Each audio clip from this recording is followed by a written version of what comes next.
So you've talked a lot about and we've discussed a little bit about the United Nations role in all of this from the beginnings of the conflict through today. I know you've written about the concept of responsibility to protect R2P and the United Nations principles around this, when and where to intervene. Obviously, the United Nations, generally speaking, has not intervened in this part of the world, and there are other conflicts. What does that tell us about the value of the UN at this stage if it's not able or willing to intervene in cases where clear human rights abuses are taking place? Does the institution still have a place in a future? Very important question. We have to understand that what first we have to understand that what is responsibility to protect and why it was adopted in 2005. Responsibility to protect is a new norm in international, especially in international politics, since 2005. Uh, and the international community, especially the community of states, they agreed to adopt this norm in 2005 because of the worst experience they faced in the late 1990s when they witnessed three episodes of genocide. The first, which was started in Rwanda from April to July 1994, and it witnessed that more than a million people were perished, were persecuted. Another incident which took place in 1995, that was the Bosnian genocide, and the third one was the Kosovo genocide.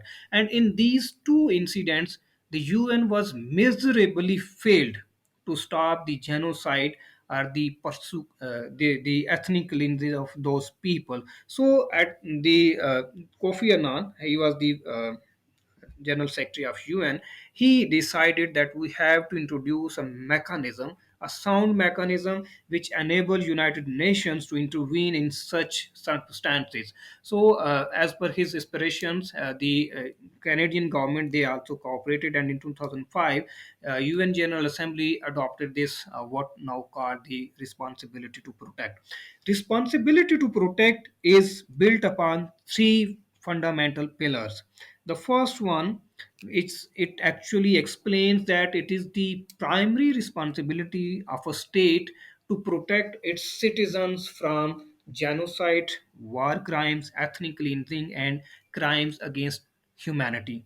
Why a nation state is primarily responsible? Because the state and its individuals and its subjects, they are actually signing a social contract. So under that contract, it is the responsibility of state, because some freedoms they are surrendering to the state authorities. So, like they are surrendering their security, and they are surrendering their free will to the state's authorities. This is the reason. Another thing, another pillar which is important, that is the global community support. That if a state is weak to protect its citizen, the international community needs to come forward, and it has to develop the capacity of that state. But the third and the most important pillar is that if a nation state is itself involved in a genocide, war crime, ethnic cleansing, or a crime against humanity, then it is the responsibility of international community and the United Nations to intervene and to stop such killings. And this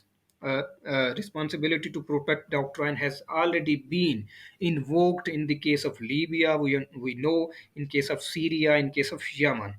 So, but what most important when it comes to this Kashmir conflict, again, that this is the politics of national interest. This is the politics of power, because this United Nations, this is mostly dependent on the nation states for its functions. It needs support, it needs manpower, it needs financial resources, as well as it needs human resources to function. It's to function and to maintain international peace and security. But these the five major powers, those are the veto powers, they are actually making matters complicated, and especially in case of Kashmir, because the India is not a veto power, but its a close partner, the United States, is a veto power. So it actually uh, stopping the United Nations to invoke this concept of responsibility to protect. Another thing which is important, that is that no one is actually building this case to intervene in Kashmir. Pakistan is also not advocating for this concept. Even the China or the other major powers, they are not advocating. But I don't know why they are not advocating, despite the clear human rights violations in this region. Maybe there are some restive national interests for those states. So if Pakistan or the other states or those civilized states, they wants to stop genocide in occupied Jammu and Kashmir, they have to build this case, and they have to persuade the US, and it's part of that. They have to show some responsibility, and they have to stop India to commit such kind of crimes in this region.